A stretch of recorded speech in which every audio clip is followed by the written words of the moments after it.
Hello students, मैं गुंजन सिंधी। आप लोगों का जो डली थी वीडियो, उसमें प्री शिपमेंट और पोस्ट शिपमेंट के बारे में बताया गया था। यानी कि एक्सपोर्ट होने से पहले के शिपमेंट का जो भी प्रोसीजर है, जो भी डॉक्यूमेंट्स, जो भी नियम वगैरह होते हैं, और पोस्ट शिपमेंट यानी कि शिपमेंट के बाद के जो भी नियम कानून लागू होने चाहिए या जो भी प्रोसीजर्स होते हैं, उनके बारे में हम लोगों ने लास्ट पढ़ा था। आज हम जो हमारा टॉपिक है वो है ECGC यानी कि एक्सपोर्ट क्रेडिट गारंटी कॉरपोरेशन। ये एक तरह की कंपनी कह लो या फिर एक इंस्टीट्यूट है जो कि सरकार के द्वारा बनाई गई है एक्सपोर्टर्स को ज़्यादा मजबूती देने के लिए। भारत में निर्यात प्रोत्साहन अभियान को समर्थन और मजबूत करने के लिए भारत सरकार द्वारा ECGC का गठन किया गया था। यानी कि जो भारत में जो एक्सपोर्ट को प्रमोट करने के लिए, उसको सपोर्ट करने के लिए, उसको एक तरह से हिम्मत देने के लिए, मजबूत बनाने के लिए ECGC का गठन सरकार द्वारा किया गया था। ECGC वाणिज्य मंत्रालय यानी कि मिनिस्ट्री ऑफ कॉमर्स के प्रशासनिक नियंत्रण में कार्य कर रहा है। ECGC जो है, जैसे कि हर एक जो गवर्नमेंट ऑर्गेनाइजेशन होती है वो किसी ना किसी मिनिस्ट्री के अंदर काम करती है, तो ऐसे ही ECGC जो है मिनिस्ट्री ऑफ कॉमर्स के अंतर्गत काम करता है। इसके जितने भी तरीके होते हैं, जो भी इसका काम होता है, ये सब चीज़ें मिनिस्ट्री ऑफ कॉमर्स देखता है। इसके निर्देशक मंडल में सरकार, बैंकिंग, बीमा, व्यापार और औद्योगिक क्षेत्र शामिल हैं। जो इसका निदेशक मंडल है यानी कि जो इसके बोर्ड ऑफ डायरेक्टर्स हैं, उसमें गवर्नमेंट, बैंकिंग, इंश्योरेंस कंपनीज या फिर अब व्यापार और जो औद्योगिक क्षेत्र यानी कि इंडस्ट्रियल सेक्टर्स में जो लोग शामिल होते हैं, वो सब जो हैं इसके बोर्ड ऑफ डायरेक्टर्स में शामिल हैं। इसके उद्देश्य यानी कि इसके ऑब्जेक्टिव्स, ये क्यों बनाया गया, क्या काम है इसका। भारत में निर्यात प्रोत्साहन अभियान को समर्थन और मजबूत करने के लिए भारत में जो एक्सपोर्ट प्रमोशन ड्राइव है, जो जितना भी निर्यात प्रोत्साहन अभियान है, उसको मजबूत बनाने के लिए और उसको समर्थन देने के लिए। दूसरा है आपका निर्यातकों को वस्तुओं और सेवाओं के निर्यात में नुकसान के खिलाफ ऋण, जोखिम बीमा योजना प्रदान करना।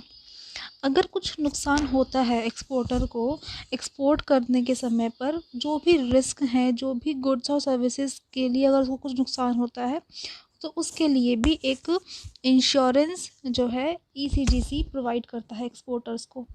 बेहतर सुविधा और सेवाएं प्राप्त करने के लिए, उन्हें सक्षम करने के लिए निर्यातक पर बैंक और वित्तीय संस्थानों को गारंटी प्रदान करने के लिए मैंने आप लोगों को बताया था पहले कि कुछ ऐसे बैंक्स होते हैं जिनके थ्रू ये सारी ट्रांजैक्शंस इंपोर्ट एक्सपोर्ट की होती हैं, है ना। कुछ बैंक होते हैं, कुछ ऐसे फाइनेंशियल इंस्टीट्यूशंस होते हैं यानी कि वित्तीय संस्थान होते हैं, जिनके द्वारा ये इंपोर्ट एक्सपोर्ट की पेमेंट्स का कुछ लेन देन होता है। ठीक है, तो जो हमारे एक्सपोर्टर होते हैं, उनकी गारंटी बैंक को या फिर फाइनेंशियल इंस्टीट्यूशन को देने के लिए ये लोग ECGC काम करता है।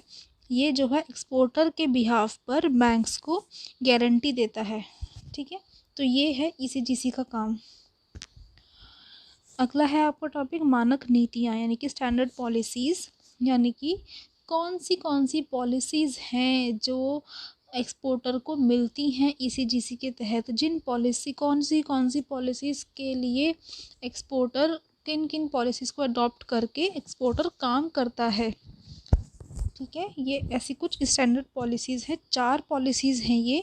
पहला है आपका शिपमेंट नीतियाँ, व्यापक जोखिम यानी कि कॉम्प्रिहेंसिव रिस्क, जो एक जनरल रिस्क है। शिपमेंट की तारीख से वाणिज्यिक और राजनीतिक दोनों जोखिमों को कवर करने के लिए, यानी कि शिपमेंट की डेट के बाद से ही ये जो है, जो भी कमर्शियल अगर कोई रिस्क है या फिर कोई पॉलिटिकल रिस्क है, तो ये पॉलिसी उसको कवर करती है।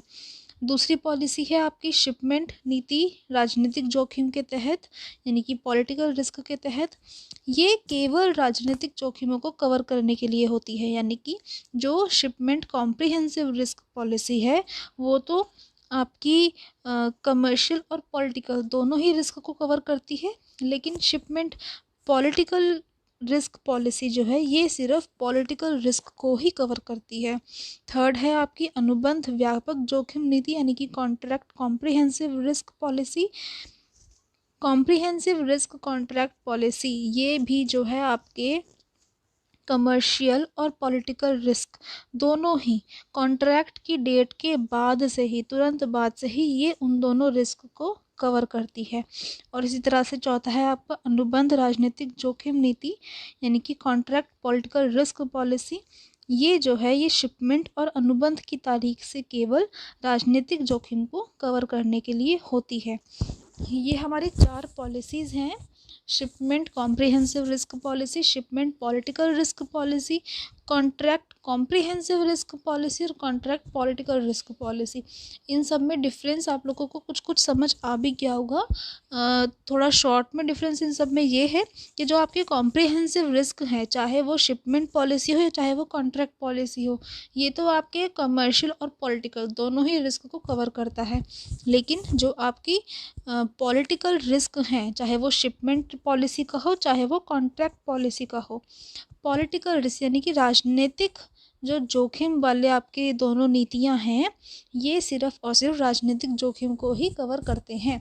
ये आप लोगों को इनके नाम से भी क्लियर हो गया होगा। अगला टॉपिक है कि ईसीजीसी के तहत कौन कौन से जोखिम कवर होते हैं, यानी कि एक्सपोर्टर को किन किन रिस्क की गारंटी ईसीजीसी के तहत मिलती है। तो इसमें पहले है आपका वाणिज्यिक जोखिम यानी कि कमर्शियल रिस्क।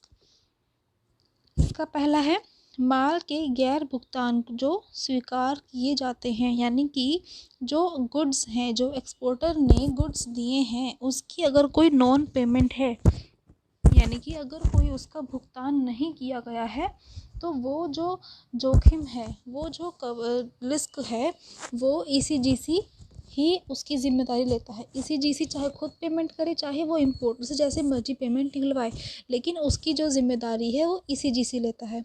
यानी कि एक्सपोर्टर को उसका भुगतान, उसकी पेमेंट हर हाल में मिल जाएगी। दूसरा है सामान दस्तावेजों को स्वीकार करने में आयातक की विफलता, यानी कि अगर कुछ डॉक्यूमेंट्स हैं या फिर जो सामान है, जो गुड्स हैं, उनको इम्पोर्टर एक्सेप्ट नहीं कर रहा है, यानी कि इम्पोर्टर ने उसको माल को लेने से मना कर दिया।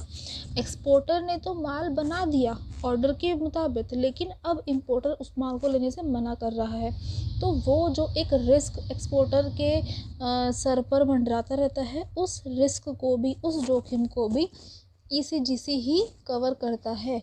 उसको कैसे हैंडल करना है वो तो डिपेंड करता है, लेकिन जो वो जोखिम है वो भी ईसीजीसी ही कवर करता है, यानी कि एक्सपोर्टर को इस बात की चिंता करने की ज़रूरत नहीं है। दूसरा जो इसमें जोखिम कवर होते हैं वो है आपके राजनीतिक रिस्क यानी कि पॉलिटिकल रिस्क, जिसका पहला है निर्यातकों को भुगतान में सरकारी प्रतिबंध, यानी कि जो भी कुछ गवर्नमेंट रेस्ट्रिक्शंस हैं, क्योंकि हर देश में अपनी कुछ गवर्नमेंट की रेस्ट्रिक्शंस होती हैं, कुछ प्रतिबंध होते हैं जो सरकार ने लगाए हुए होते हैं। तो अगर कुछ ऐसे सरकारी रेस्ट्रिक्शंस हैं, गवर्नमेंट रेस्ट्रिक्शंस हैं एक्सपोर्टर की पेमेंट में, तो वो ईसीजीसी कवर करता है, वो ईसीजीसी की ही जिम्मेदारी होती है। दूसरा है खरीदार के देश में युद्ध, क्रांति या नागरिक गड़बड़ी। जो इम्पोर्टर है यानी कि जो बायर है, जो माल को ख़रीद रहा है, अगर उसकी कंट्री में किसी तरह की कोई वॉर है, किसी तरह की कोई क्रांति यानी कि रेवोल्यूशन है, कोई डिस्टर्बेंस चल रही है, कुछ गड़बड़ी चल रही है वहाँ पे लोगों में, तो उसकी ज़िम्मेदारी भी ईसीजीसी ही कवर करता है।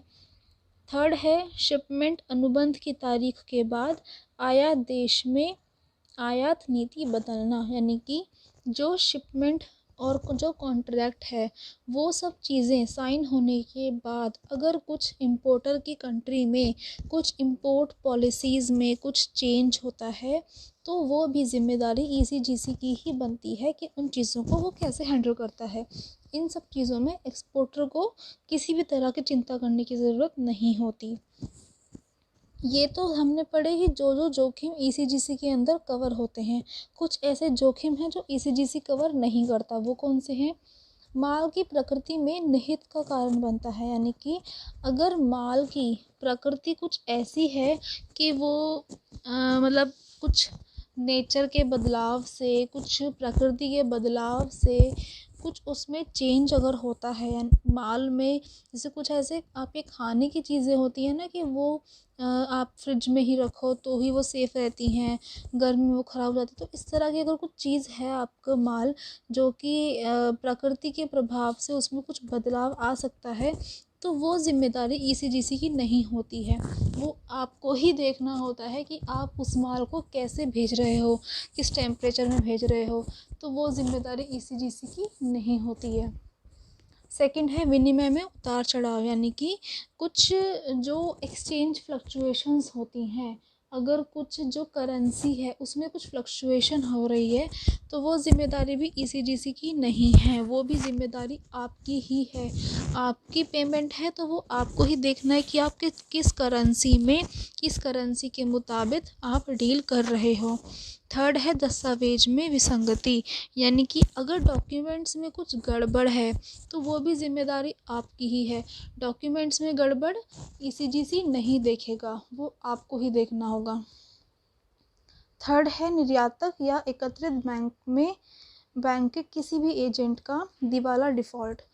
जो इंश्योरेंस कंपनी है उसका जो एजेंट है जिसकी मदद से आपने ये कॉन्ट्रैक्ट किया है, अगर उसका किसी भी वजह से दिवाला निकल जाता है तो वो भी ज़िम्मेदारी आपकी खुद की होगी। उसकी ज़िम्मेदारी भी ईसीजीसी नहीं लेगा, वो ज़िम्मेदारी एक्सपोर्टर की ही होगी कि अगर उसके एजेंट का किसी कारण दिवाला निकल रहा है, वो किसी कारण से आपका कुछ भी काम अधूरा छोड़ रहा है, तो वो ईसीजीसी कवर नहीं करता, वो ज़िम्मेदारी आपकी ही होगी। तो यहाँ पर आप लोगों का ये टॉपिक ख़त्म हुआ एक्सपोर्ट का, ठीक है। इसके बाद आप लोगों को मैं वेयर हाउस करवा चुकी हूँ, उसके बाद आप लोगों को जो भी टॉपिक है वो इसकी नेक्स्ट वीडियो में मैं करवा दूँगी। Okay, thank you.